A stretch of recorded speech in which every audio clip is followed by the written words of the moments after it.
Okay, good. Yes, sir. So we'll continue our discussion from the previous class. Okay, and we were discussing about centrifugal compressors. Can you also confirm that you can see the notes, see the screen? Yes, sir. Okay, good. Yes, sir. Fine, thank you. So we have discussed that. So I will just briefly recap what we have discussed about compressors. We have discussed that there are mainly two types of compressors which are used for jet engines and gas industrial gas turbines: centrifugal compressors and axial flow compressors. Okay.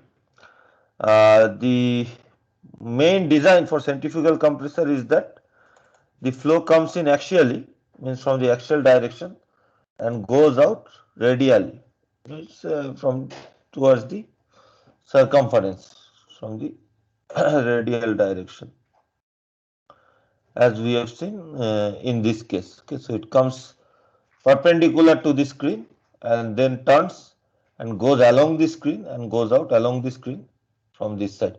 And then this high velocity fluid, the velocity of the fluid increases when it passes through this centrifugal, means impeller, because the impeller is rotating at a certain velocity. So the fluid velocity, absolute fluid velocity increases.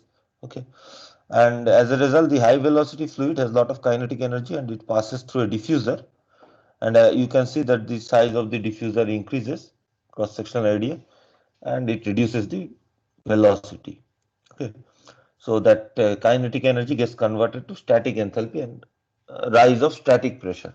Stagnation pressure remains same theoretically, but in real life there will be some loss of stagnation pressure in the diffuser.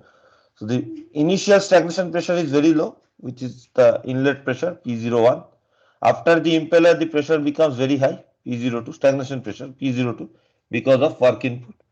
Then from the impeller to the diffuser end, this P02 to P03, ideally it should remain constant, but because of some losses, P03 is slightly lower than P02. Okay, this we have discussed. And then we have discussed about how to calculate the pressure rise and temperature rise based on the work input. Okay, how to calculate the pressure rise and temperature rise based on the work input. So what we have seen is that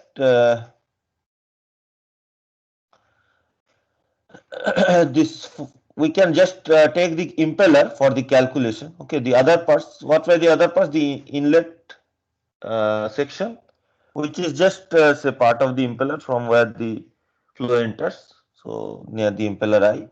Then the impeller is the main part which imparts the work to the centrifugal compressor. Then the diffuser also we have seen for changing the kinetic energy into uh,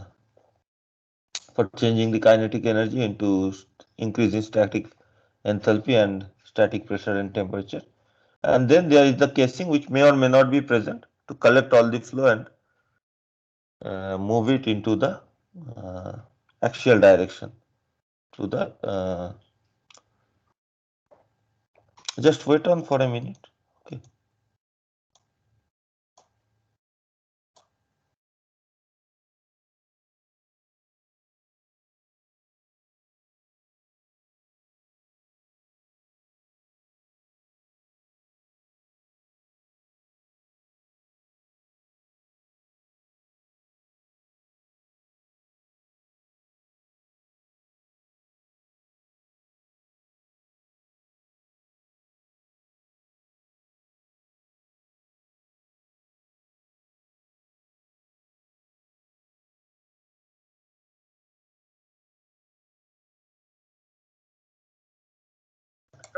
Okay, let us continue. Okay. So what was the function of the impeller? We saw that the flow enters at a different from a different plane, vertical to the screen. Okay, as we have discussed in the previous class, vertical to the screen. It enters with a velocity c1, absolute velocity c1. But as the impeller itself is rotating at that point with a velocity u1, the relative velocity with respect to the impeller is v1. Okay. I hope you guys can still hear me. Android AP. Okay. So the wheel component of the inlet velocity is 0. Cw1 is 0 because there is no tangential component. You can see that it does not have any tangential component is the component along the u1. So the C1 does not have any component along the u1, along the direction of rotation. So the wheel component is 0. At the exit, the flow goes out through the channel in a straight line. So the relative velocity is v2, but because the blade itself is moving with a velocity of u2, the actual velocity is c2. Okay, as the vector addition of u2 and v2. In real life, we have seen that it is not actually u2, but somewhat less than u2 as defined by the slip factor sigma. So this wheel component is sigma u2. Okay, wheel component is the component of the actual velocity in the rotational direction, in the direction of u2. So you can see that the component of c2 along the horizontal direction, which is the rotational direction, is cw2, which we have discussed that is equal to sigma u2. Okay. So the work input to the fluid was given in terms of change in uh, angular momentum, okay, which is based on the torque and which is equal to Cw to R2. If per unit mass flow rate, if we consider, it is equal to Cw to R2 minus Cw1 R1, where R2 and R1 are the inlet and exit radius. Inlet radius typically we take at the mean radius. Okay, so at the mean radius. So and Cw1 was 0. In some cases, Cw1 may not be 0. We will discuss today. In those cases, we have to consider this term. If it is 0, only we have Cw to R2. Okay. And work done is torque into angular velocity omega. So Cw to R2 into omega, which is equal to Cw2 into U2 or sigma U2 square. Okay. From this, we have seen that actual work input larger because of frictional losses, and we have taken a power input factor to account for that, which is slightly greater than 1. So the actual work input was sigma psi sigma u2 square. Okay, and this is equal to the change in the stagnation enthalpy Cp T02 minus T01 in the impeller, which is also equal to the change in stagnation enthalpy in the entire compressor, including the diffuser. Okay, this is written here. So the change in stagnation enthalpy is psi sigma u2 square, and from the that we can calculate the change in stagnation temperature, actual stagnation temperature, and using the efficiency equation, isentropic efficiency equation, we can calculate the ideal stagnation temperature T03s. So once we can calculate T03s, we have seen that we can calculate T03s by T01, which gives us the pressure ratio P03 by P01, and it came as some expression like this, which has the efficiency. So if the efficiency increases, the pressure ratio increases. The work power input factor or sigma, which also if it increases, pressure ratio increases, but we have discussed that if it increases, efficiency actually decreases because these two are related. Both are related to frictional losses. So there is no point in means it is not beneficial to have this factor increasing because this efficiency will be so low that that pressure ratio will become lower. Okay. Then sigma was the slip factor, which is the factor which is independent of whether the process is irreversible or reversible. And we have discussed the sigma only depends on the number of vents. And if the number of vents is less, sigma will be less. Number of vents is high, sigma is higher. Maximum value theoretically is 1. In real life, it is around 0.9 when the number of vents is around 19 to 21. Okay.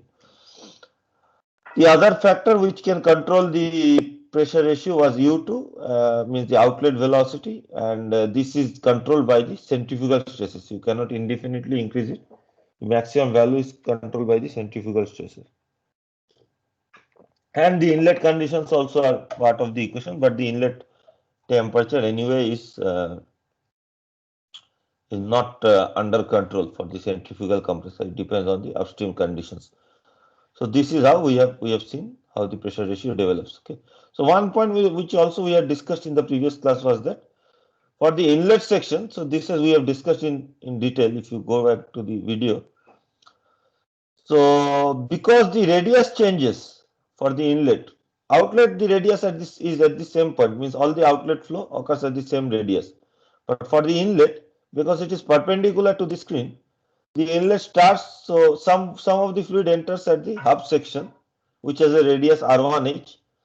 Then fluid enters at increasing radius up to radius R1T, which is the tip section. Okay.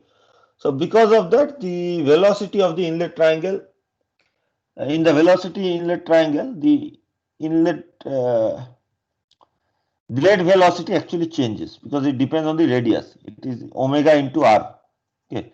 So at the tip, the velocity is much larger. Omega into R is much larger. Omega into R1T. So tip velocity is U1T, but C1 remains constant because that is the flow velocity coming from the pipe, means or the inlet section to the impeller eye. So that remains constant. As a result, the relative velocity V1T is very high and alpha 1T is low. The angle is low. At the root or hub section, C1 remains same, but U1H actually is reduced. As a result, the V1 relative velocity V1H is reduced and the angle is increasing. And as a result, we see that the blades are twisted at the eye section. Okay. If you see the actual blade, you can see from here. This is the eye section. Okay. This is the eye section. So the blades are twisted. The angle is changed. And then it again changes and it finally goes out in a radial direction. Okay. So same thing again. The blades, the angles are changing from the hub to the tip. And then it changes direction, goes out horizontally in a radial direction. Okay, like this. So up to this point we have discussed, and slip factor and all this we have discussed in the previous class. Okay, so all this discussion is what we have just discussed right now. Any questions on the previous class discussion? These are required for solving problems. Like if somebody asks you to calculate what is the pressure ratio across the centrifugal compressor based on given parameters, the preceding calculation is what you will need to do to find the pressure ratio. Or if the pressure ratio is given, you need to find out what is the exit velocity from the centrifugal compressor. That also you can find out. Or if you need to find the radius, that also can be found if the angular velocity is known. Otherwise, let us go ahead. Okay. So as I was discussing for the inlet, okay, same thing I have repeated here in a more elaborate fashion so that it is very clear to you. For the inlet at the hub section, the velocity hub section is this section. Okay.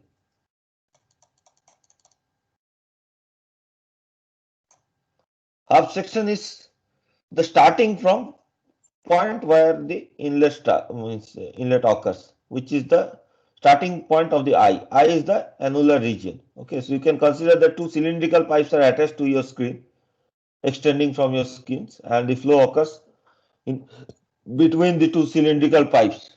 Okay, so the first smaller pipe is the hub section, and the outer pipe is the tip section, and the mean diameter in between is the mean radius. Okay. So at the hub section, U1H is smaller, C1 remains constant. So V1H is smaller. This diagram is not very accurate. I have shown with the same length, but this should be very small. And alpha 1H is larger. At the tip, U1T is larger. C1 remains same. So V1 tip is larger and alpha 1 becomes small. Okay, the angle becomes smaller. At the mean section, these are in between. So U1 is in between U1H and U1T. C1 is same and V1M is also in between V1H and V1T. Alpha 1M is also in between. Okay. So where this blade velocities can be calculated based on the rotational speed RPS given in RPS. Okay. If it is omega, you can just calculate R1 into omega. So if it is given in rotations per second, you can calculate as 2 pi n into r. Okay, so for the hub, it is 2 pi r1h into n. For the r1h is the subscript. Okay, h is the subscript. So for the tip, it is 2 pi r1t into n, and for the mean radius, it is 2 pi r1m into n, where r1m is the mean radius. If it is given in terms of RPM, many times n is given in terms of RPM, you have to calculate 2 pi r n by 60. Okay. So U1 tip is greater than U1 mean is greater than U1h, as we have discussed, and alpha 1h is greater than alpha 1 mean, which is greater than alpha 1 tip. Okay. The other point regarding inlet is also very important, which we have to discuss, is that if the upstream conditions are known before the inlet, okay, so based on diffuser of, or if there are no diffusers for industrial gas turbines, normal intake just from the atmosphere, the stagnation conditions are known. Okay, T01 and P01 are known. Static conditions have to be calculated based on the actual velocity. Okay, C1. Based on the velocity C1, static temperature has to be calculated from the stagnation temperature T01, and then from the ratio of the static and stagnation temperature, we have to calculate the static pressure. Okay. So static conditions are not known. This is very important. Okay. If somebody asks you, means if in the problem it is stated that you have to calculate something related to the inlet. Okay. And the outside condition is given as 300 Kelvin, 1 atmospheric pressure. It means that the stagnation condition is 300 Kelvin and 1 atmospheric pressure. From there, you have to calculate the static condition based on the velocity, and I will show you how to do it. Okay. So if the stagnation temperature is T01, because the actual velocity is C1, okay, so we remember that stagnation temperature is related to static temperature as T01 is equal to T1 plus velocity square by 2cp. Okay, so in this case, velocity, absolute velocity is C1. So T1 is equal to T01 minus C1 square by 2cp. So if we know C1, if we have calculated C1 from other relations, we can find out what is the static temperature T1.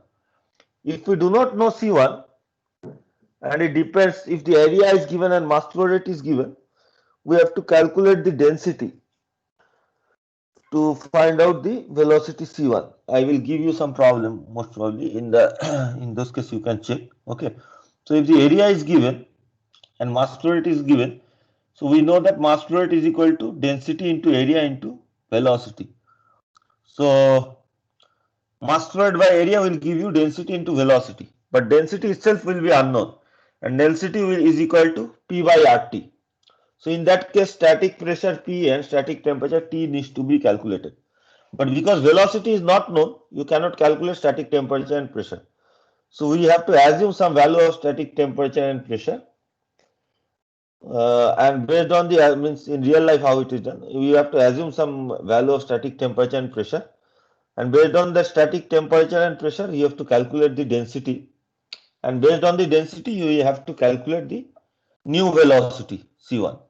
So once the new velocity is calculated, based on the new velocity, again we have to calculate using this relation, static temperature and static pressure, as I will show you later. And based on the new temperature and pressure, you have to calculate again the new density. And once the new density is calculated, you again calculate C1. And this needs to be continued iteratively until there is not much change that is occurring, which means that we have reached convergence. Okay, so those are the converged value. So in the exam problem, you cannot solve those type of problems because it needs iterative calculation. But in real life, when writing a program, those type of iterative problems can be solved. Okay, if both are unknown. So in exam, I may have to give one of the factors to be known, either T1 or C1 or something has to be given as known to make it simpler so that you can solve by hand.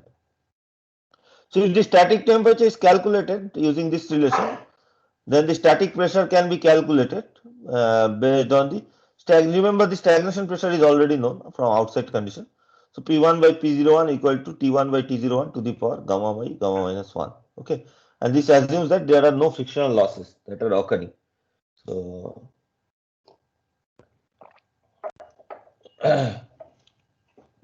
means that process is although at the same point this will be same, but it assumes that before and there are no frictional losses. This is based on isentropic relation, so this will be valid anyway. But before end, if you consider the pressure to be P0A, so from P0A to P01, no change in pressure is occurring. Frictional losses, that is what we consider.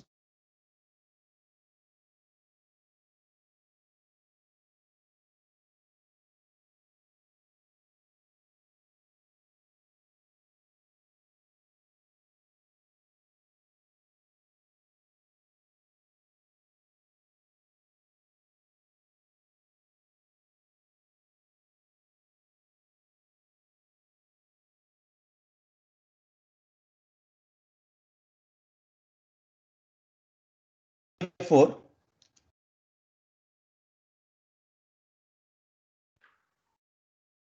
mass flow rate is given as pi by 4 into diameter of the tip section. Okay, diameter of this section. Okay, square minus diameter of the hub section square. So this is the cross sectional area, or you can write this as pi into R1T square minus R1H square.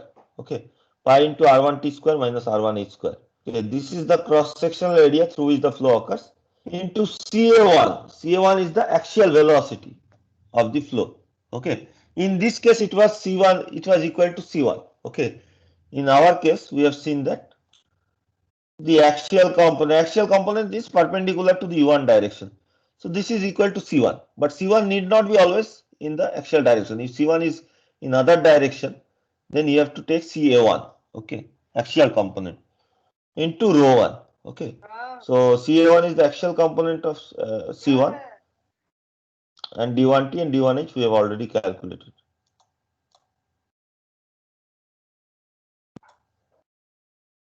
You can still hear me? Yes, sir. Yes, sir. Okay. So if the inlet flow is axial, as we have seen the case, then CA1 is equal to C1. Okay, that is the thing we are seeing with these velocity diagrams. C1. So axial direction here is perpendicular to U1, and radial direction is along U1. Okay. So here C1 is perpendicular to U1, so CA1 is equal to C1. Okay. This is the case if there are no inlet guide vanes. Okay. So inlet guide vanes are vanes before the inlet I section which changes the flow direction before it hits the impeller. Okay. So if inlet guide vanes are present, it changes the angle at which the fluid enters the impeller. Okay. Instead of axial direction, it changes the fluid to a non-axial direction. It slightly changes the direction from axial to a non-axial direction, and it has its advantages and disadvantages we will discuss. But in that case, C1 will not be perpendicular to E1. It will be at some angle, and then we have to consider the wheel component as well as the axial component of C1. Okay. So this, what I was just discussing now, inlet guide, presence of inlet guide vanes.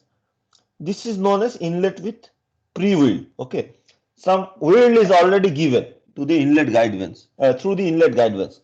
So wheel is already given to the flow. Okay, why it is called as pre-wheel? Because once the C1 direction changes, like it is shown here, you can see that the direction of C1 is changed.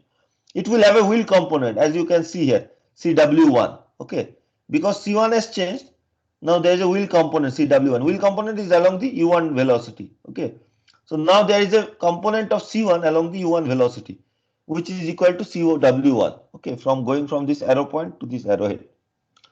So because it has a wheel, it is known as pre-wheel. Okay.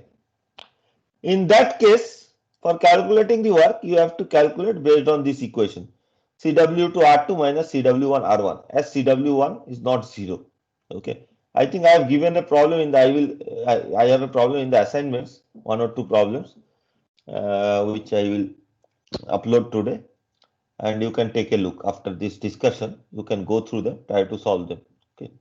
I don't know whether I have uploaded them already or not.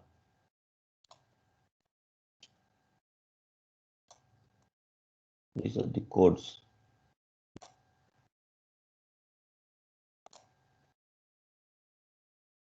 not yet uploaded. So there are a couple of problems on the centrifugal compressor. Go through them, okay, and that is discussed here. So all these things will be very clear after you solve those problems. Okay. So I prepared this problem set. I will even show you briefly how to go through them. Just keep it here.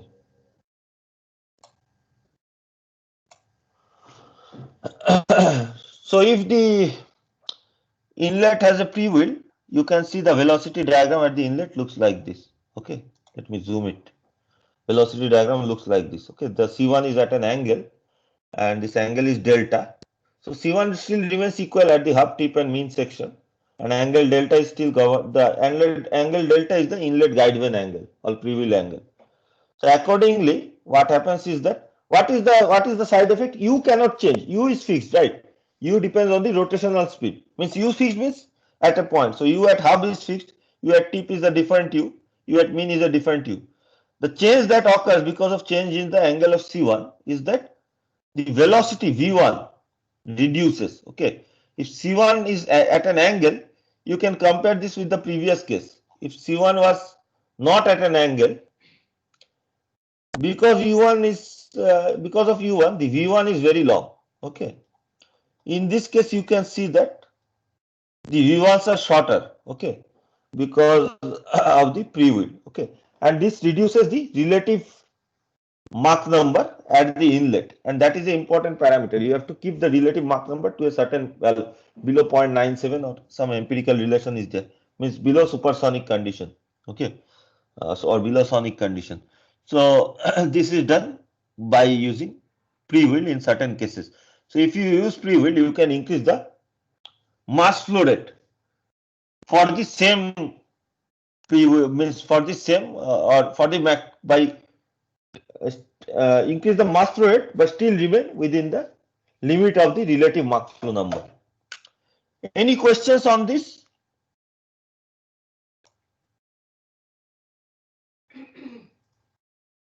Same velocity diagrams, but C1 is now at an angle. Okay, the length of U1H is equal to the previous U1H. Similarly, U1T is equal to the previous U1T. But what has changed is that V1H, V1T, and V1M has changed. The length has become reduced, and as a result, the relative velocity is reduced, which means that relative Mach flow number is also reduced. The work done in this case has to be calculated by using both the terms CW2 R2 minus CW1 R1 at the mean radius we generally take, okay, not at the hub or tip because it is changing, we take at the mean radius. So CW1 R1M into omega, which is equal to sigma U2 square minus CW1 U1M. U1M is the mean velocity at the inlet I. And then you can calculate the subsequent things just like you have done previously. But instead of sigma U2 square, you will also have sigma U2 square minus this additional term. Okay. So this is one important point which is present in or one important design modification which is present in many cases depending on the design.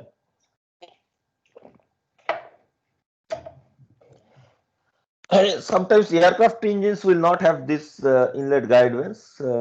Depends on the engines because to reduce additional anyway aircrafts nowadays don't use centrifugal compressors, but to reduce additional mass the inlet guide vanes are not used. Okay, but there are benefits also of using inlet guide vanes as we have seen here. The other concept that we need to know before finishing this part for the calculation of the centrifugal compressor is that till now we have discussed that the flow goes out from the centrifugal compressor in a straight line, okay, in a straight line in the radial direction. Sometimes, and I have discussed why this is the case, why it is designed like this. This is designed like this because if you design the blades at an angle, because of very high centrifugal stresses, the blades anyway tend to straighten out over long periods of operation. Okay, they tend to straighten out over long periods of operation. It's difficult to design them with an angle. It's better to keep them straight so that they can withstand maximum centrifugal stress. If they are straight, they can withstand maximum centrifugal stresses. Okay. So with improved materials, people have now started designing with curved blades also, which has its own advantages and disadvantages. So with curved blades, the impeller is known as backwards impeller with backward swept vane. Okay. So why backward swept vanes? Because again I will zoom this section. Although it starts in the radial or perpendicular direction, it goes away from the radial direction and meets the outlet part at a backward angle. Okay. So what happens if you compare with this straight vanes is that in the straight vanes the relative velocity was going out straight, means the flow relative to the impeller was going out straight, this V2. Here the V2 is at a backward angle. You can see V2 is at a backward angle. Okay. And the angle is given by beta, which is the backward swept angle. It is at a backward angle. This angle is equal to the angle at which this vane meets the perimeter of the impeller, edge of the impeller. Okay. The vane meets the edge of the impeller here at an angle which is not equal, not straight like this. Okay. So this is the beta. Okay. It's actually the angle with the perpendicular of the edge. Okay. This beta. Okay. Previously it was 0. Now it is at an angle beta. So what is the advantage of this? Backwards. Disadvantage we already know. Because of this we need high quality material, otherwise we cannot withstand centrifugal stresses because of the curvature of the blades. Okay. The advantage is that if you can use high quality materials and design this type of blades, for the same U2, C2 is reduced. Okay. C2 is reduced. Okay. C2 reduced means it has both advantage as well as disadvantage. Advantage of reducing C2 is that we have less stringent diffusion requirements in the impeller and diffuser.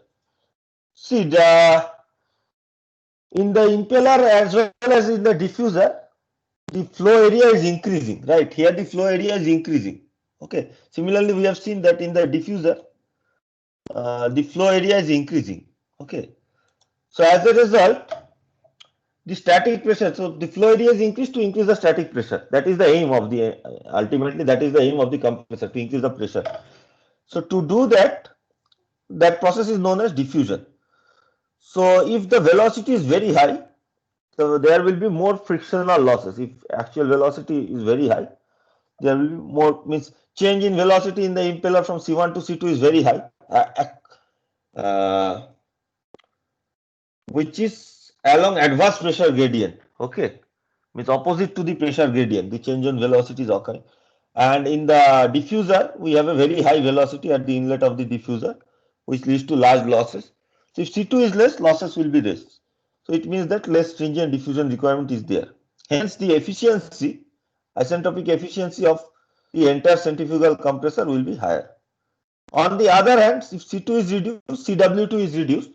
So work input per unit mass flow rate actually is reduced. Work input per unit mass flow rate, as a result, the temperature and pressure is reduced.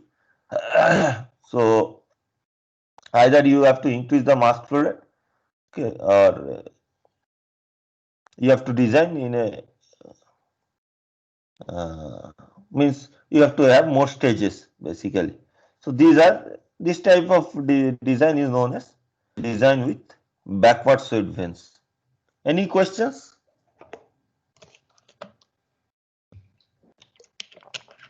Sir, can you explain again why we are decreasing C2? Like, The main what is the advantage? main advantage is that if C2 is reduced, okay, so if you have a backward swept vanes, C2 is reduced. That is clear to you, right? From the velocity diagram. If Yes, sir. okay, so if C2 is reduced, there are two things in one is that, see, this impeller itself also acts like a diffuser. Why? Because at the inlet you can see that the cross-sectional area is much less as compared to the exit. Okay, let me go to the slide because diagram is not very accurate. So here the cross-sectional area is much less as compared to here. So it is also like a diffuser, right? The impeller, the channel between the impeller vanes is like a diffuser. So the flow is getting diffused. Means there is an increase in static enthalpy also in the impeller also. So if you want to change the velocity too much, going from this point to this point, against the pressure gradient, this is against the pressure gradient, right? Pressure is increasing. Against the pressure gradient, you are trying to have the flow. Okay. So if that change is too much, it leads to more losses. Okay. And second is that in the diffuser also, if you have higher velocity C2, in the diffuser inlet, you will have high velocity C2. And again, against the pressure gradient, the flow is occurring in the diffuser. So the losses are significantly increased if the velocity in the diffuser is high.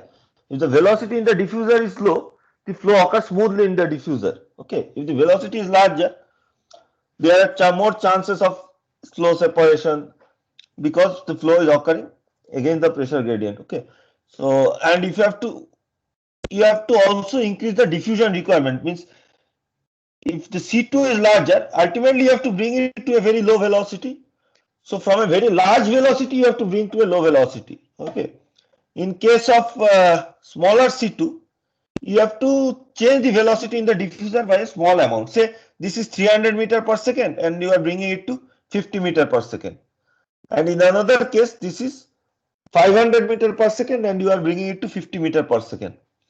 So the case where you have 500 meter per second and changing from that to 50 meter per second is actually needs tougher diffusion, means more is actually has more stringent diffusion requirement. Means you have to calculate the diffuser with more care. Otherwise, there will be more chances of flow separation, or you have to have a long diffuser with a small angle so that the large change in velocity can be accommodated. Okay. So hence reduction in C2 has a lot of advantages. Okay. Is it clear to you? Yes, sir. Okay. But again, as I am saying, there are disadvantages also. One is that because of the stresses, the design is difficult. You need improved material to withstand the centrifugal stresses. And other is that the wheel component is reduced. Okay. So we'll conclude this discussion about the centrifugal compressor with a slight discussion about the diffuser. Okay, just a theoretical discussion about the diffuser. We have seen what is the diffuser. Okay, diffuser. So I will just give you again a brief idea about the diffuser part. Okay, although we will not do any diffuser calculations beyond the scope of our course, but we need to know how the diffuser acts and what is the design of the diffuser. So we have discussed the impeller in detail. Okay, starting from how the flow enters, whether there is an angle or not at the flow entry, means whether there is an inlet guide vane or not. Then how the what is the relative velocity, what is the absolute velocity, how the flow direction changes from the impeller, from the axial to the radial direction.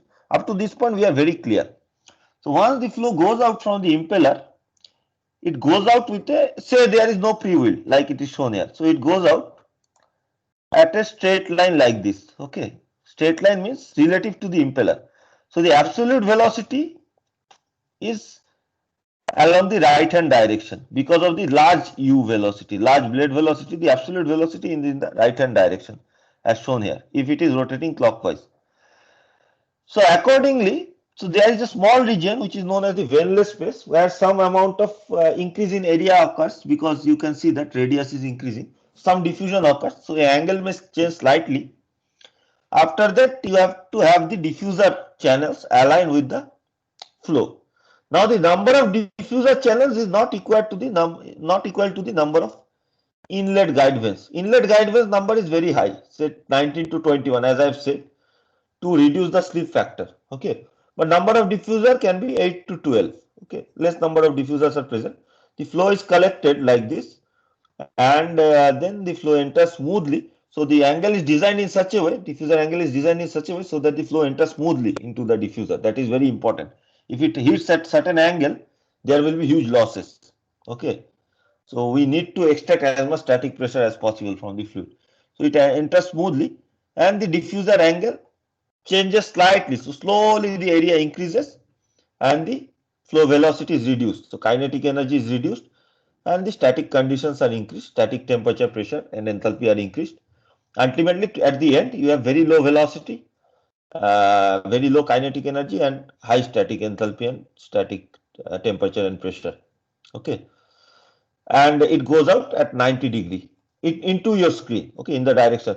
So the flow is coming from your side to the screen and the combustion chamber is behind your screen, okay.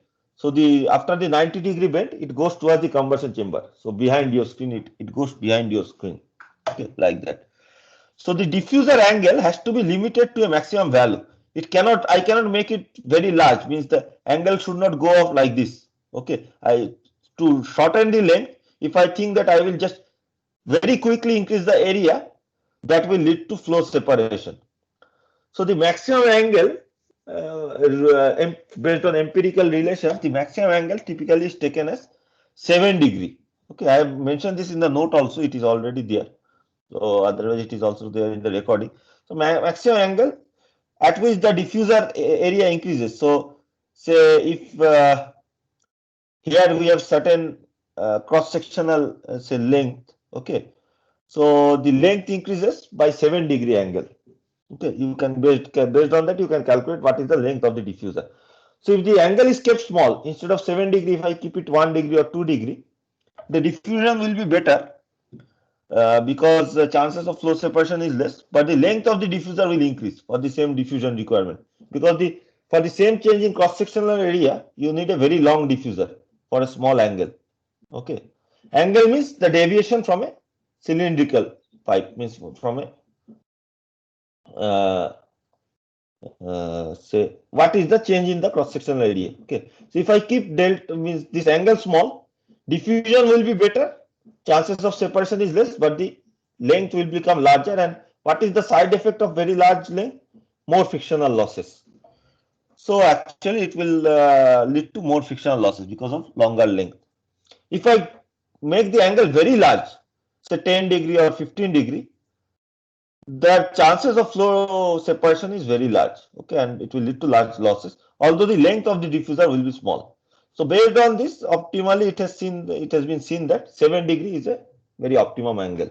Okay, typically 7 degree is a very optimal angle, 6 to 7 degree. And accordingly the diffuser are designed. So and the diffuser can be designed based on the mass flow rate. So you already know what is the mass flow rate from the inlet and from the guidance. So if you know the number of diffusers, say if you have 8 diffusers, so per diffuser we can calculate what is the mass flow rate. And if the thickness of the diffuser, thickness means the depth of the diffuser is given, we can calculate what is the cross sectional area of the diffuser, means what is the cross sectional width of the diffuser. And based on the angle, say if it is 7 degree, we can calculate what is the length of the diffuser. Okay, so everything can be calculated like this. I will again repeat. So mass flow rate is given at this point or can be calculated. So based on the mass flow rate and the number of diffusers, we can know what is the mass flow rate for a single diffuser. So once we know what is the mass flow rate of the single diffuser, if you take a cross section along here, okay, perpendicular to the diffuser in this point, and if the diffuser depth is known to us, say it is say 5 mm or 10 mm, something like that, based on design condition. So you can calculate what is the width of the diffuser at this point. Okay, if the diffuser width is known, you can calculate what is the diffuser depth. So once it is known, the inlet, because the cross sectional area has to be fixed based on the mass flow rate. Okay, so the inlet conditions are known, and now we know that the angle has to change by 7 degree or some at a certain value. So you know that what should be the length to increase the area by certain. So if you have to increase the area by 50% to attain a certain change in temperature and pressure, so you know that what should be the length of the diffuser. Like this, it can be calculated. Okay, so I will just summarize this by what I have written in the notes. Velocity in the combustion chamber should be as low as possible. Okay, and the function of the diffuser is to decrease the velocity and increase the static pressure. We have already discussed this, but I am just summarizing. So some loss in stagnation pressure occurs due to frictional losses. Okay. So let me just go back to this point, which I have not discussed. Stagnation temperature and pressure at the inlet is P01 and T01. Okay. The stagnation pressure and temperature at the exit of the impeller is P02 and T02. P02, is it equal to P01 or higher than P01, or what is the condition of P02 with respect to P01? At the exit of the impeller, what is P02? Higher, sir. Yes, higher, correct. P02 and T02 are higher because of work input in the impeller. Okay. Then if there are no frictional losses, what should be P03 at the end of the diffuser? What should be the stagnation pressure at the end of the diffuser if there are no frictional losses? Same P02. Same as P02. But if there are frictional losses, P03 is lower than P02 because of frictional losses. But T03 remains as T02 because the frictional losses does not change the stagnation temperature. It only changes the stagnation pressure. Okay. So this is what I was saying there. The slight loss of stagnation pressure occurs because of friction. Although I am saying that velocity is low at the exit of the compressor, still it is low velocity means around 90 to 100 meter per second at the entry of the combustion chamber. It can be even lower, but these are typical velocities. Okay. And at the inlet of the diffuser, it can be 400 meter per second or some value like that. And the diffuser angle is kept at 7 degree or lower. Higher angle leads to separation and reverse flow. Or on the other hand, lower angle leads to longer diffusion channel for the same pressure rise and more frictional losses. Optimum value is around 7 degree. Okay, and I have shown here how the angle changes. So if you take straight lines like this, there is a change in angle of 7 degree, 3.5 on either side. Okay, so total change in angle is 7 degree. This is known as total angle of divergence. So for the diffuser I have shown, it is 7 degree. Okay, so we will take a break at this point. Okay, or after a few minutes, I will just introduce the problem to you, and then we will move on to the next part of the compressor. Okay, which is on the axial flow compressor. So compressors have two types, as we have discussed. First part is the centrifugal type, second part is the axial type. Any questions on the centrifugal compressors part? I hope you will be able to solve this type of problems. Go through the assignment problems. I will suggest some more problems from the books. Okay, I will have to check if there are suitable problems, and then I will suggest some more problems from the book. Luckily, the exam, I don't know whether you guys have seen the exam dates or not. Tentative. Have you seen the exam dates? Yes, sir. Yes, sir. So it looks like the exam dates have fallen in quite well for the MTech students. Okay, and for our courses, means there's at least some gap is there before the exam, right? Correct. Mm. Uh, have you checked your exams are starting 15. slightly later? Yes. I think it is starting from 15th. Although the exam for others are starting on 11th, for the MTech students it is starting on 15th or something like that. Okay, so it has nicely fallen. Our course I think is on 16th for all of you. So you will have some time to practice the problems also. Okay, and theory part we are covering well in very good depth without missing anything what is relevant for our course. So I will suggest some more problems, but already just go through that after today's class. Just go through these two problems on centrifugal compressor, which I have given, because that will clarify the theory that we have discussed. Generally, I solve one of these problems or try to solve one problem in the class also. But this time I am not solving due to lack of time. But anyway, it is better just by reading the. If I solve in the board, it is different. But if I just read it in the on screen, there is no point, not much point. Better to solve on your own, and you will gain more in that case. So I will just introduce this problem and just quickly start this so that you have some idea, relate the theory to the problem. Okay. Although it is given as an assignment problem. So we have a centrifugal compressor So these are realistic values. Okay, we have a centrifugal compressor with no inlet guide vanes. The eye tip diameter is 0.2 meter. So you remember what is the eye tip? It is the end of the eye. Okay, and the eye hub to tip ratio is 0.4. So you also remember what is the hub. Okay, so hub diameter is not given, but the hub to tip ratio is given as 0.4. We can calculate the hub diameter. Okay, now the relative Mach number, it is specified that it should not be more than 0.97 to eliminate the formation of shock waves. So maximum relative Mach number at the inlet possible is 0.97. Rotational speed is given to us 486 rotations per second, and inlet conditions are given 101.3 kP and 288 Kelvin. Okay, so we have to find the maximum flow rate and the blade angle at the inducer tip. So from this, although you should solve this on your own, I just want to give you a brief idea how to relate these factors.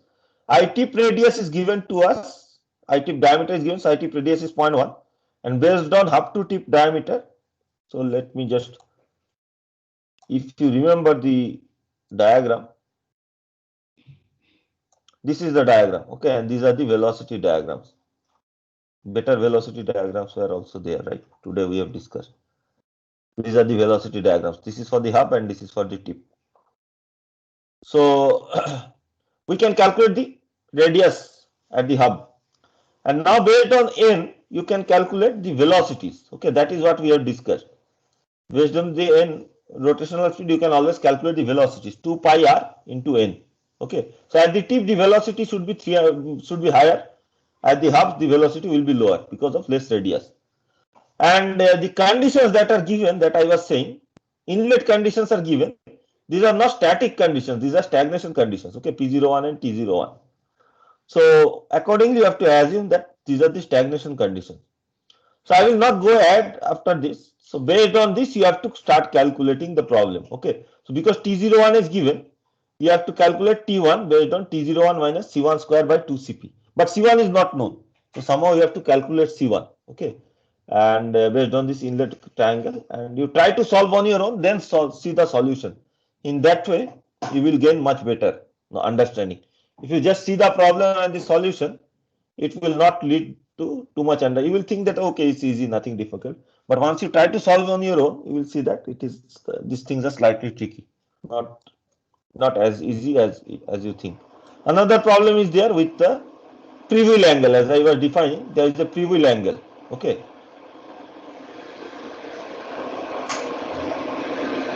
just wait for a second. Wait for a second.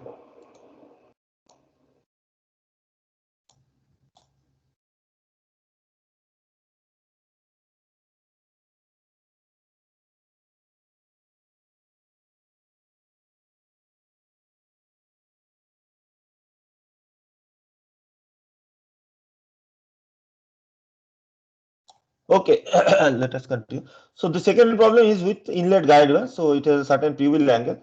So it will give you a feel of how to calculate with free wheel angle, and to calculate all the different things like pressure ratio and everything is there. Longer problem, slightly longer problem. So try these two problems after today's class.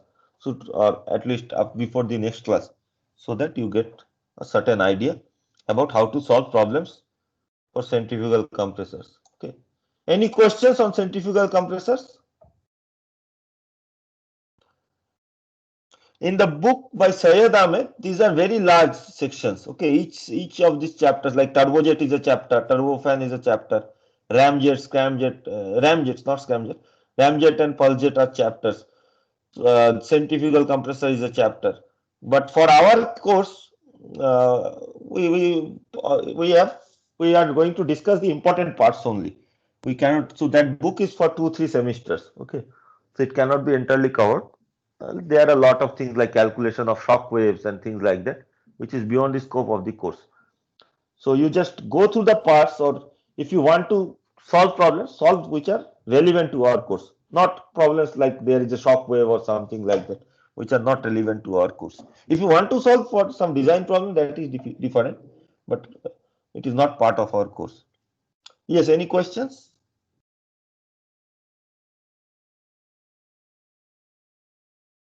think about it. I will keep the velocity diagram open. It is there also uploaded in the file section, this today's class. And I will take a break, short break, and we will continue after this.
Okay, so we will continue the discussion. Can you still hear me? Hello. Yes, sir. Yes. Okay. Yes. Yes. So we will. Any questions on this, or you think about it? Try to solve the problems. Ask me questions. Okay. Next class is when? Next class is on Wednesday. So try to think about the cases. You should be able to relate all the things because we have gone slowly through here. How the velocity changes.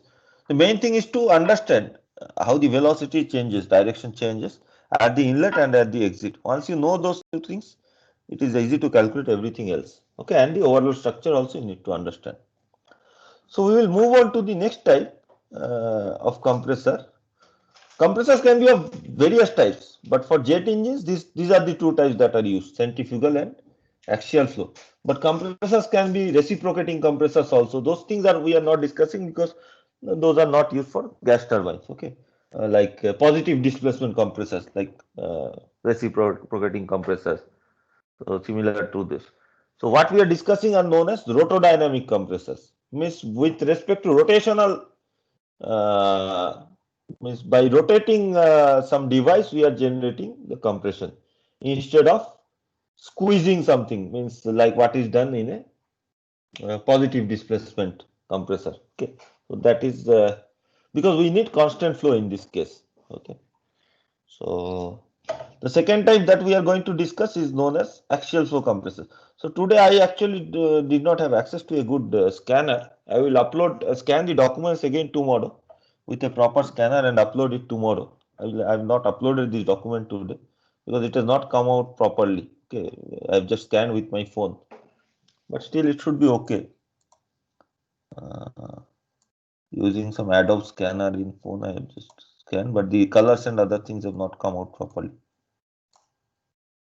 Too much algorithm has been used and it has redesigned the colors automatically.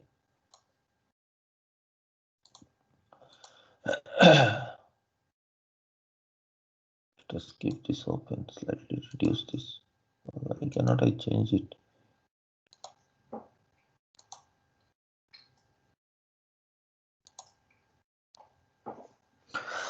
Okay. So we have discussed previously how the axial compressor looks like. Okay. So what we have is a series of stages. Okay. Let us take it. It is not a very good schematic, but you can take a look here. I've just pulled it from some source like Wikipedia. And what you have is a rotating part consisting of multiple blades, okay, like a fan. Then a static part consisting of multiple blades, similar to a fan, but it is not rotating. Again, a rotating part, again a static part, rotating part, static part, like this. Okay. So this each section consisting of a single rotating part and the static part is known as the stage. Okay, the rotating part is known as the rotor and the static part is known as the stator.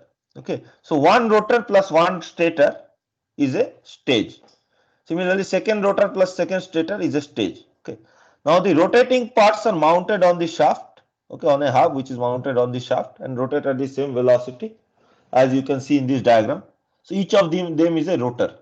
In between this rotor, there will be stator blades. Obviously, they are not they cannot be connected to the shaft because the shaft is rotating. The stator blades are connected to the casing. Okay, so they are connected at the end points. From their tip, they are connected. Okay, they are connected at the casing. So after the rotor, there will be similar set of blades which are known as stator, but which will not be rotating. And again one rotor, again one stator, like this it will continue. Okay. So you can, by checking the number of rotor stages, you can calculate what are the, or you can find out what is the number of stages, total stages. It looks like it is much more than 10. Okay, huge number of stages are there, which is typically the case for modern aircrafts. And in modern aircrafts, generally axial flow compressors are used. We have discussed because of the advantage that they have less cross-sectional area for the same mass flow rate. This is one significant advantage. Second significant advantage is that the flow direction is axial after the compressor, which is very useful for multi-staging. For centrifugal compressors, multi-staging is very difficult because the flow goes out radially. You have to move the flow again in axial direction so that it can enter the next compressor stage. Here it is just the stages are in line in a serial pattern, and you just the flow from one stage enters the second stage. There is no complication. Okay, so this is very good for multi-staging. And also the third point is that at the end the flow direction is suitable for inlet to the combustion chamber. So these are the advantages. The main drawback as compared to centrifugal compressor is what? Can somebody say? We have discussed in the previous class. What is the main drawback as compared to centrifugal compressor? Like many stages are needed. Many stages are needed because the pressure ratio has to be much less. Because you can see that the flow, the blades act on the flow for a shorter duration across the width. In the centrifugal compressor, you have a large length through which the work input to the flow can happen. Here it is on a very short length. Okay, as a result, the pressure ratio is less, and you need very large number of stages to gain a certain amount of pressure ratio. Means for typical modern aircraft where the pressure ratio is 20 to 30, you will have 12 to 14 stages of compressors. It will increase the length and cost. But compressor blades are not as costly as turbine blades. Okay, the material of turbine blades are very costly.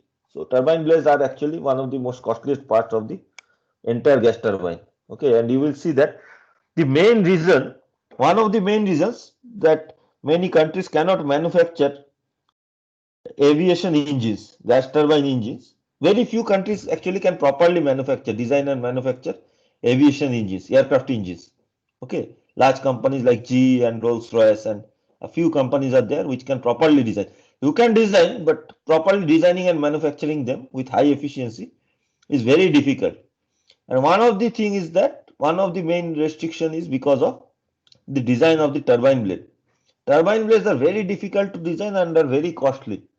The material itself is very difficult to design. So all these companies, they have their own say intellectual property regarding this. They will not disclose what is the exact super alloy material they are using. So there is huge research going on. I was also part of one team like that when I was working in G. And there is huge confidentiality. Okay, you cannot say what are the materials to the outside world. So exact composition is very, so each company has their own composition and they will not divulge it. You cannot write papers or anything else. Like even if you do good research, you will not divulge that information. So as to remain competitive. As a result, the other companies cannot compete with this. It means it's so difficult to design the materials and the cooling channels and other things. So turbine blade materials are very costly and very difficult to design, and that is one of the bottleneck in research. Anyway, we'll discuss that later. Compressor blades, on the other hand, are much simpler to design because the temperature in the compressor is much lower. Okay, so you don't need super alloy blades for the compressor. Simple nickel based blades or similar blades are sufficient. Okay, you don't need, at least you don't need single crystals. For turbine blades, you nowadays need, aviation engines need single crystals. No defect should be present. Very difficult to manufacture. Although the theory is known, it's very difficult to manufacture. So this is the structure. Okay, if you see the schematic diagram, it looks like this. Okay, so there may or may not be an inlet guide vane. The first link that you see is the inlet guide vane. Depending on the situation, industrial gas turbines sometimes have an inlet guide vane. Aviation engines sometimes do not, most of the times do not have inlet guide vanes to reduce the mass of the aircraft engine. This is a static part. You can see it is connected to the outside section. Okay, casing. Then this is the first rotor. You can see that it is not connected to the casing, it is connected to the shaft. Then the stator, first stator, it is connected to the casing, not to the shaft. You can see small gap is there. Okay. Second rotor, second stator, like this it is going on. And the cross-sectional area is decreasing. Why is the cross-sectional area decreasing?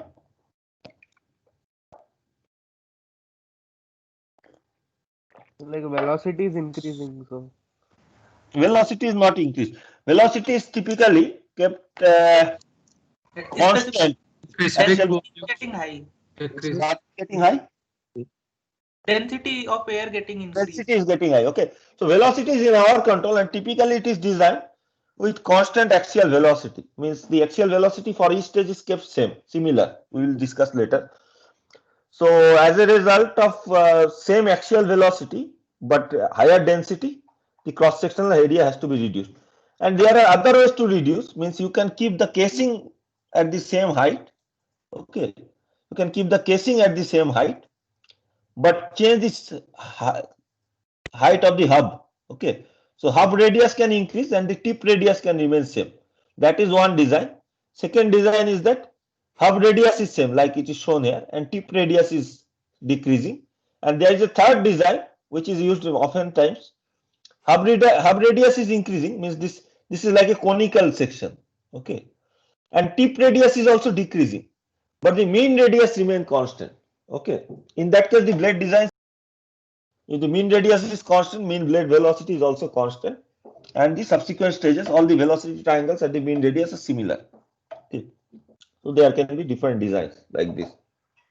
Is it clear or shall I repeat what I have just told? I think it is clear. So there can be three types. I will just repeat again in case somebody is not asking. Okay. One type of design you can see here. The hub radius is constant, means it's a cylinder, and the tip is a conical section. So tip radius is decreasing. So for similar change in cross-sectional area, another design can be that the tip section is cylindrical, means the tip radius remains same like the cylindrical straight line, but the hub radius is like increasing. So it is like a conical section, this hub.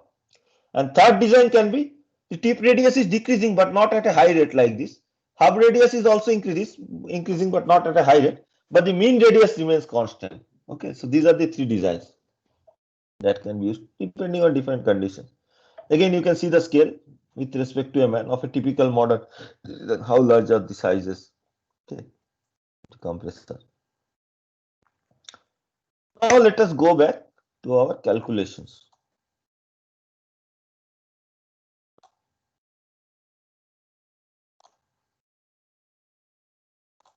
Okay. We will summarize what we have just seen from the slides. Two major parts are there. One is known as a rotor. In the rotor, what is the function of the rotor? The rotor has a certain work input because it is mounted on the rotating shaft. It gets work from the turbine.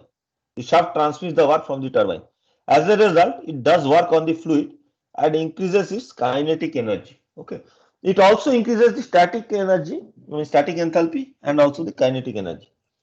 The stator, on the other hand, does not change any additional, like whatever work input is done in the rotor. The stator just converts the kinetic energy to static enthalpy. Means the stator is like a diffuser. You can say it is like a diffuser. Okay, stator is like a diffuser, and rotor is both like a diffuser as well as it increases the velocity.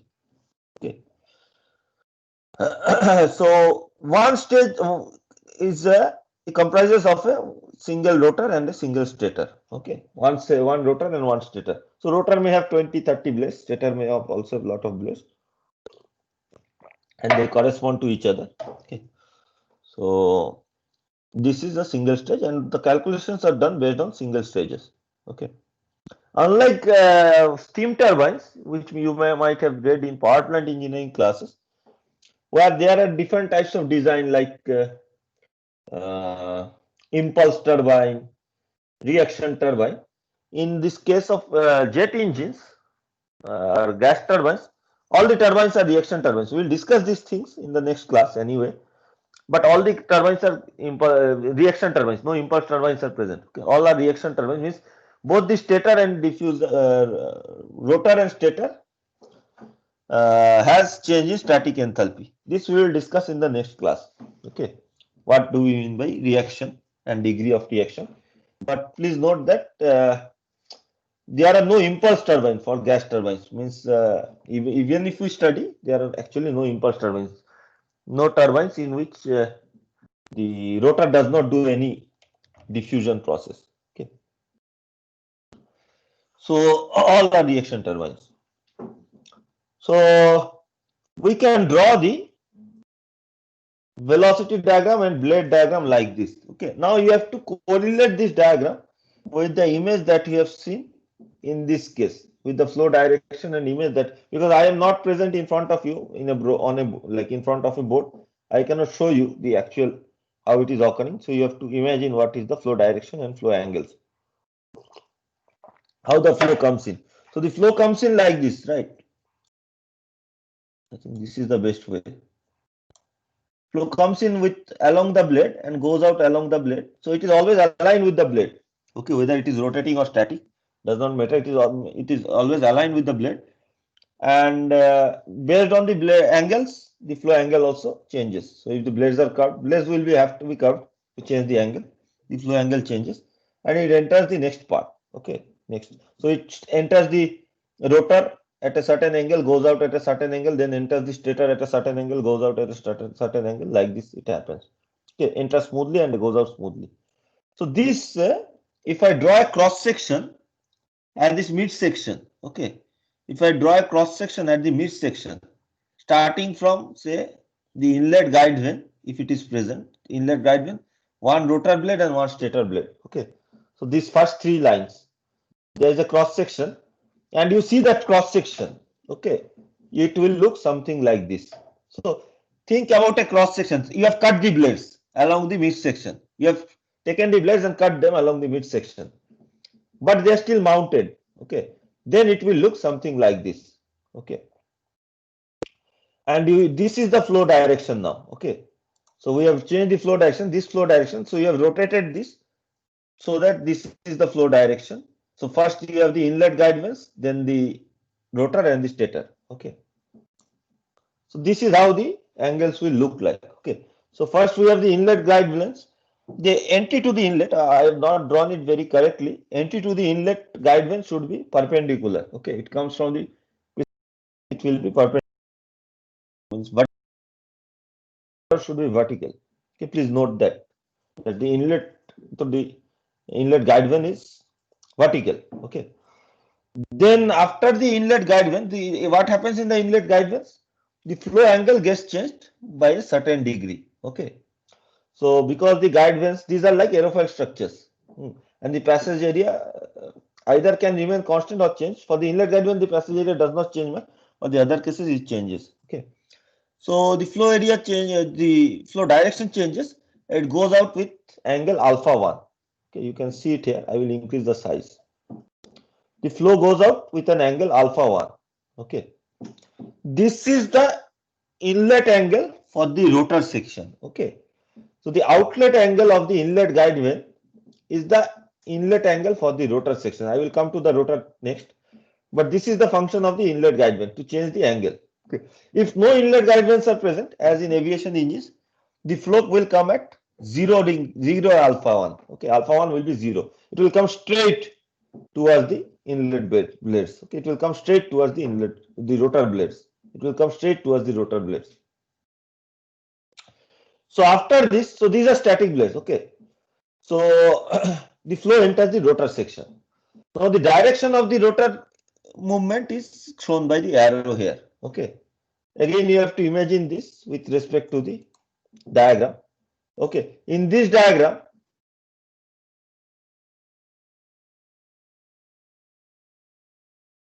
inside the screen,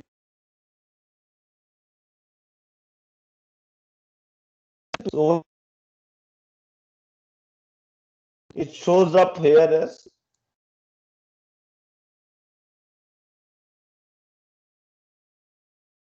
direction. Okay, so this is the cross section, multiple rotor blades are there. Okay, this is the cross section, multiple rotor blades are there, and at the cross section you assume that there is no curvature. Okay, so you have cut it, and the rotors are moving in this direction. Okay, so what is the direction of the rotor movement? It is coming from inside the plane of your screen, then coming here and of your screen.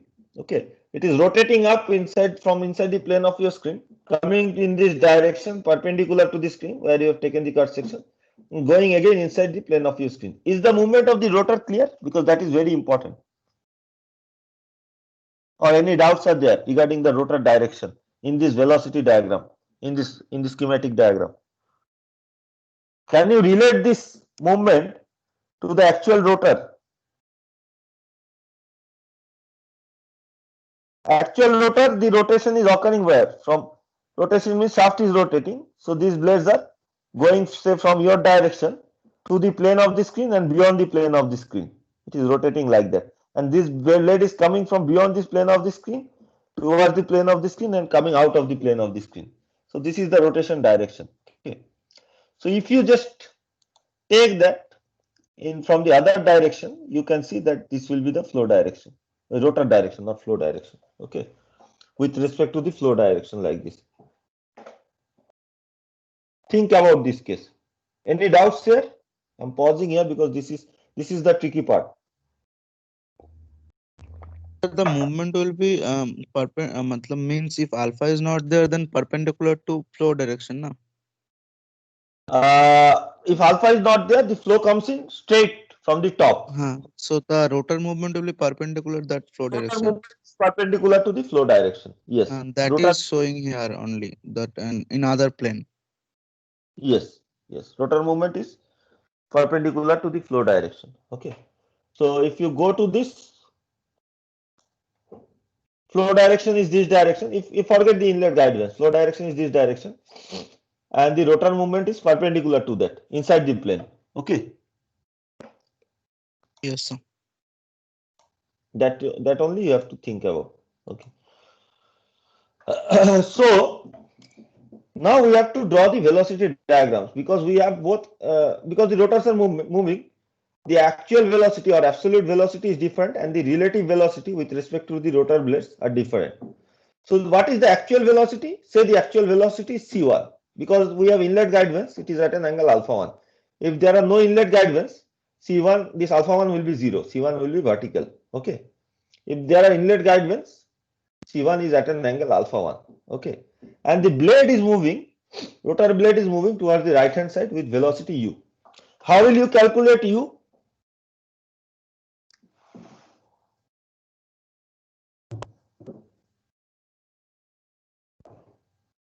How will you calculate u?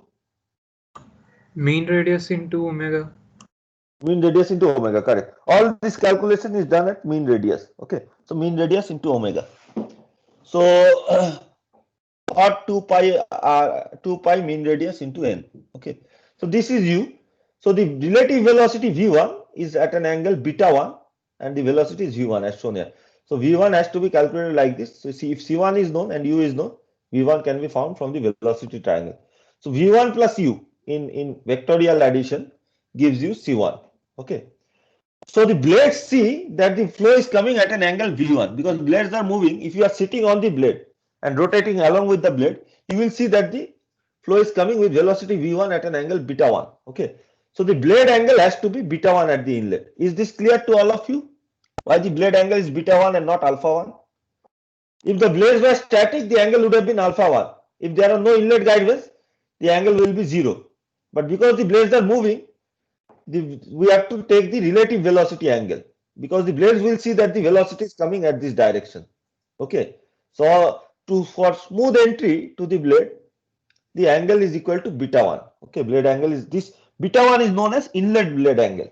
So if in a problem it is mentioned to you that blade angles for an axial compressor is 30 degree and 10 degree. It means that the inlet blade angle is 30 degree. Outlet blade angle is 10 degree for the rotor. There is no meaning of blade angles for stator. Okay. So those are known as absolute angles or flow angles as we will discuss later. So whenever there is meaning of blade angle, it is only with respect to rotor because for rotor, the direction actually we have two directions. Flow direction, actual flow direction is different relative direction. Okay. So after entering at angle beta 1, what the rotor does it changes the flow direction to beta 2. Okay. It changes the flow direction to beta 2 where beta 2 is less than beta 1. Okay. So the flow is slightly rotated in this beta 2 direction. Okay. Now what is the exit velocity, blade velocity at the exit of the flow? Blade velocity u?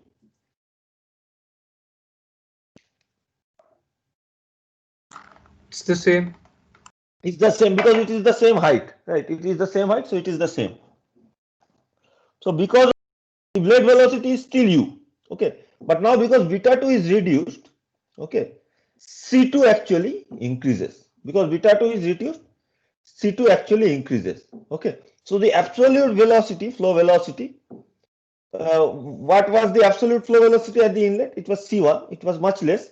After the rotor, the absolute velocity has increased. It means that we have increased the kinetic energy of the fluid by passing it through the rotor blades. And this kinetic energy, the energy for change in kinetic energy comes from the work input to the rotor. Okay, and we can equate the change in kinetic energy or work input based on change in the wheel component. So the previous wheel component is the component along the wheel direction or the rotational direction. Previously it was CW1, which is equal to C1 sine alpha 1. Now it has increased to CW2. You can see from the diagram it is much larger. So because the this wheel component has increased, it means that some work input has gone towards it. We will do the calculation. Okay, but the concept is that by changing beta 1 to lower value beta 2, you change the angle of the relative velocity so that the absolute velocity increases. The second thing that you should note here is that length of V1 and V2 has changed. Okay, so V1 I have drawn with a longer line as compared to V2. What does it mean? If the relative velocity changes in the flow passage. So when you are sitting on the compressor rotor blades, with respect to you, what is the velocity? It is V1 and V2, right? If you are sitting on the blades, if the reference frame is fixed on the rotor blades, and in that reference frame, the inlet velocity is V1 and inlet kinetic energy is half V1 square, and outlet velocity is V2 and outlet kinetic energy is half V2 square. Okay. So if you are sitting on the blades with respect to the rotor, if V2 is reduced, what has happened? What are we going to call this process?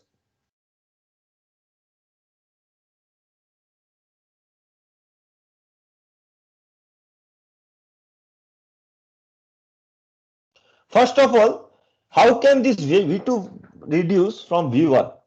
What is needed to reduce the V2 means outlet relative velocity from V1? If there are no Decrease the frictional, angle beta. there is no relation to angle beta. Okay, so even if beta remains changed or does not change, V2 and V1 are not related to beta. And if there are no frictional losses, V2 should have been equal to V1. So what has changed to change the V2? What remains constant? And from the inlet to the outlet, what parameter remains constant? Apart from U, what other parameter related to flow remain constant from the inlet to the outlet? These are very important points. Okay, so you have to be very clear about this. Mass flow rate. So Mass flow rate is constant. Very good answer. Mass flow rate is constant. Okay, so as the mass flow rate is constant, and with respect to the rotor blades, if the mass flow rate remains constant, if you change the cross sectional area, then only you can change the relative velocity. Okay, you can change the relative velocity only means if your reference frame is fixed on the rotor blades, you are sitting on the rotor blades. So for you, the inlet velocity, normal inlet velocity is V1. To reduce it to V2, you have to change the cross sectional area. Okay, so you need the passage between the rotor blades to act like a diffuser. Okay, you need to increase the passage area to have the diffusion process. So what actually you see here is a convergent divergent diffuser. Okay, so the passage area actually increases. It's not very clear from my diagram. Based on this aerofoil like structure, the passage area at the inlet is higher, then it reaches a throat section, and again the passage area increases. So it's like a convergent divergent diffuser. Okay, so the flow area decreases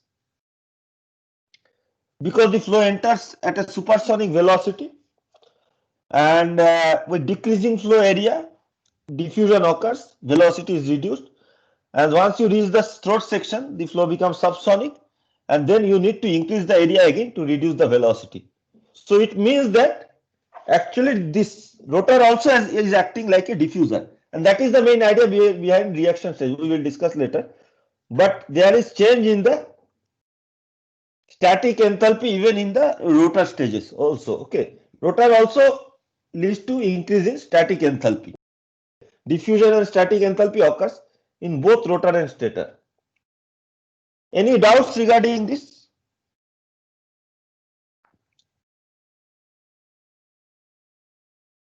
So it only depends on the cross section area. Okay, V2. And beta 2 is independent. Beta 2 depends on how you are designing the blades. Okay. So based on V2 and beta 2, then you can get, and if U is known, you will get higher C2. Okay. So now the C2 is the velocity at which the flow is coming out. The actual flow. So V2 is the velocity at which the flow is coming out relative to the rotor blades. It is coming out at an angle beta 2, but the actual velocity is C2 and angle is alpha 2. So the inlet angle to the static blades, which are known as the stator blades, should be equal to alpha 2 so that they can smoothly enter the stator blades. Okay. So this angle is alpha 2 here for the stator blades. So they enter at an angle of alpha 2 and then they smoothly passes through it and goes out at alpha 3 angle. So alpha 2 is higher than alpha 3. So the flow direction is changed to alpha 3. And these are again like a convergent divergent diffuser. Okay, the flow area decreases and increases. Flow cross-sectional area decreases and increases. So the aerofoil structures are structured like this. So the maximum thickness is at the at certain like midway between, so that the flow passage area decreases and again it increases. Okay, so they act like convergent divergent diffusers. Okay, so in the stator,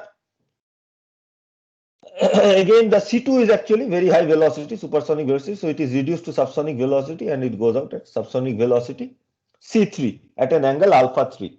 Okay, so the kinetic energy, absolute kinetic energy is also changed to static enthalpy. So there is static enthalpy rise in the stator also. Okay, so this is the design. This design is generally repeated again and again. So what is done is that the alpha 3 by design means the designer just keeps the alpha 3 equal to alpha 1 and C3 equal to C1 so that the same design can be repeated again. So if alpha 3 is equal to alpha 1, so after the stator what will we have? What will be there after the stator? Rotor. Another rotor. So if alpha 3 is equal to alpha 1, we can repeat the same design. Okay, for the mid section. So at the mean radius. So alpha 3 equal to alpha 1. So again the flow will enter, and if C3 equal to C1, so again the flow will enter at C1 velocity with alpha 1 angle to the next rotor. So its relative velocity will be V1 and relative angle will be beta 1. So same design we can use, and it will go out at angle beta 2 with velocity V2, and again it will enter the stator at angle alpha 2 with velocity C2 and again go out at C and alpha 1, and this design will be repeated again and again. The advantage is that if you keep on repeating the design is very easy. Okay, if the flow pattern, stretch pattern is repeated, it is easier to design and manufacture the blades. Okay, so you will just have to manufacture, the manufacturing setup is similar for all the stages. Okay, length is different, but the twist angle and others are similar. So for that you keep the C1 and C3 same, and alpha 1 and alpha 3 same. Okay, and also I have mentioned what are C1 and C2. C1 and C2 are the absolute velocities at the rotor blade. 1 and 2 are the, 1 is the inlet to the rotor, 2 is the outlet of the rotor, 3 is the outlet of the stator. And the same thing is repeated again and again. Inlet guide wells are not present, right, for subsequent stages. So 1, 2, 3. So 3 is equal to 1 for the next rotor stage. Okay. So C1 and C2 are the absolute velocities. V1 and V2 relative velocities. U is the blade velocity. U is same for both these sections. Okay.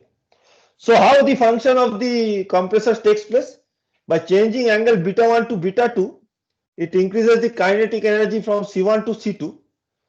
And in doing so, this extra kinetic energy can be used in the stator, where again you change the velocity from C2 to C1. In the stator, the velocity is again changed from C2 to C1, okay, by the diffusion process, and the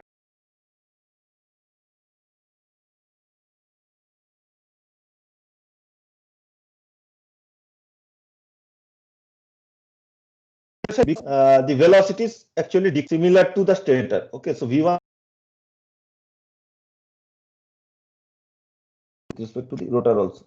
So both of them act like diffuser. So the diffusion process is divided in between them, and the pressure increases. Okay, so this is the function, and this keeps repeating. So we have to know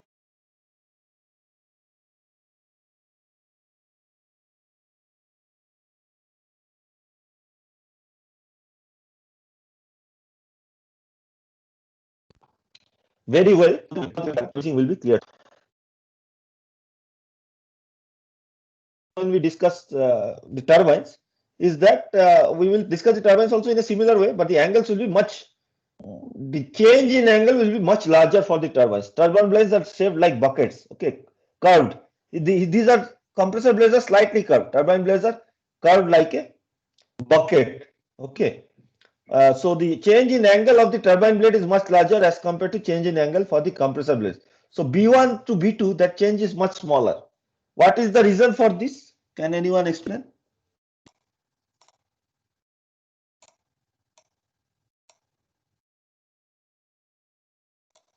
Sir, can you repeat the question?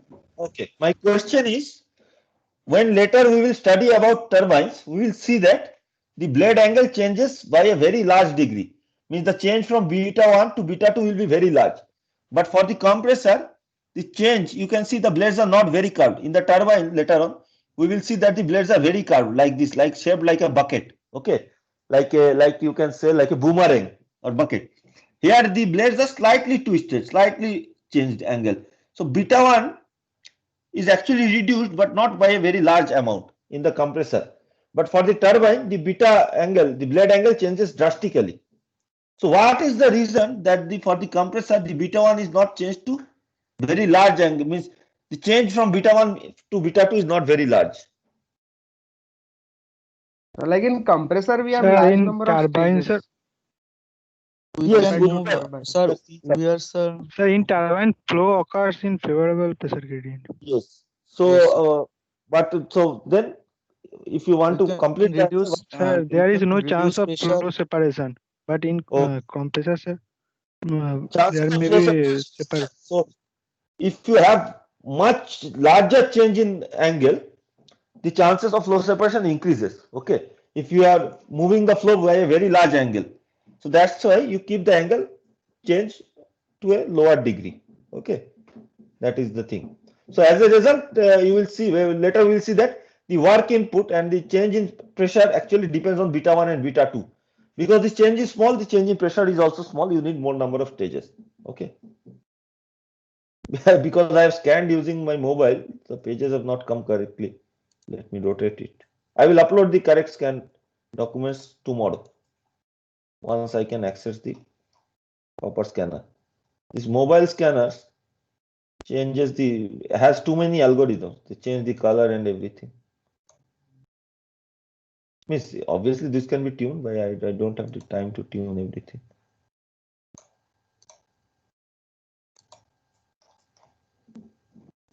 Okay. So let us reduce the size and keep the blade diagram open in another one. So this is very important.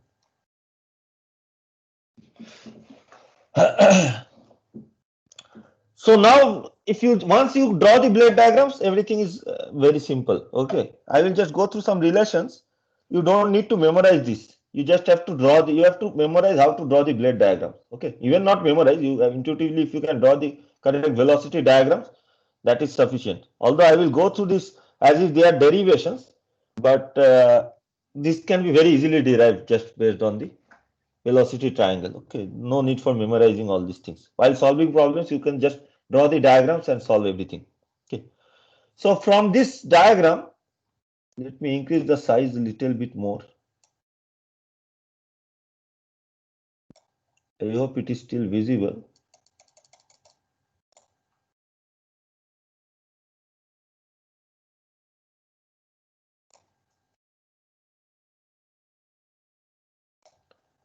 So depends on your screen size. Mobile, it will not be visible. Laptop, hopefully it will be visible. So U can be written as, so we will derive some relations. Okay, we will derive some relations now because our aim is to find the ink. So what is the final aim of any compressor? Final aim of any compressor is to see the increase in pressure, right? So we want to find the pressure ratio based on work input and other geometrical parameters. So here also, like centrifugal compressor, here also we want to find out what is the increase in the pressure ratio. Okay, so we'll just quickly go through some derivations and finish today's class after that, so that we have less amount of material towards the subsequent classes. Okay, so U is equal to, U can be written as summation of two parts. One is this part CW1, which is C1 sine alpha 1, and the other part is V1 sine beta 1. Okay, C1 sine alpha 1 plus V1 sine beta 1 from the geometry. Okay, or you can write this equal to CA tan alpha 1 plus CA tan beta 1, where CA is the axial component of C1. Now we will define the axial and wheel components of the absolute velocity. So the axial component is along the flow direction. Okay, so CA1 is this vertical direction is equal to C1 sine alpha 1. Okay, CA1 also is equal to V1, sorry, C1 cos beta alpha 1. CA1 is also equal to V1 cos beta 1. And the wheel component of absolute velocity is equal to CW1, which is along the blade direction, movement of the blade or wheel direction, which is given by C1 cos alpha 1. Okay, it's known, it is given by the symbol CW1. So what happens is that CA1 generally remains same. Okay, in the flow direction, the velocity remains same because of similar mass flow rate. We keep design in such a way so the flow velocity remains same. So CA remains same. So CA1 is equal to CA2 is equal to CA. It is kept similar to CA. Okay, have I not noticed it? Yeah. So it was there. It's now rotated at an angle. CA1 equal to CA2 equal to CA3 equal to CA. Okay, CA is kept constant by design. Okay, axial velocity. Mass flow rate is also constant, and CA is also kept constant by design. But CW2 increases. So wheel component of velocity increases, which gives rise to increase in C2. Okay. So we can write U as CA into tan alpha 1 plus tan beta 1 also. Okay. And so similarly, from the outlet velocity triangle, you can write U is equal to CA tan alpha 2 plus tan beta 2. Because the U is the same U, you can again write based on these two triangles. U is CA tan alpha 2, means this length is CA tan alpha 2, and this length is CA tan beta 2. Okay. So CA remains constant, but the angles have changed. So one coefficient is defined, which is known as flow coefficient, which is the ratio of the known parameters or design parameters CA and U. Okay, mean radius, blade velocity is also design parameter U. So CA and U are given parameters. So flow coefficient phi is defined as flow velocity in the axial direction CA by the blade velocity U. Okay, so we can write this as phi is equal to, so if you take the U to the other direction, so CA by U phi equal to 1 by tan alpha plus 1 plus tan beta 1, which is also equal to tan alpha 2 plus tan beta 2. Don't need to remember these things. Okay, once you draw these diagrams, because you don't need to derive all this for any problem. You just have to go step by step in the problems, as we will see in the problems that I have given in the assignment. I have given 2 problems in the assignment. You can check those problems. Okay. So also another thing that can be noted here is that from these two relations, U is equal to CA tan alpha 1 plus tan beta 1 and U is equal to CA tan alpha 2 plus tan beta 2. That tan alpha 1 plus tan beta 1 is equal to tan alpha 2 plus tan beta 2. Okay. So tan alpha 1, tan of this angle plus tan of this angle, tan beta 1 is equal to tan alpha 2 plus tan beta 2. Okay.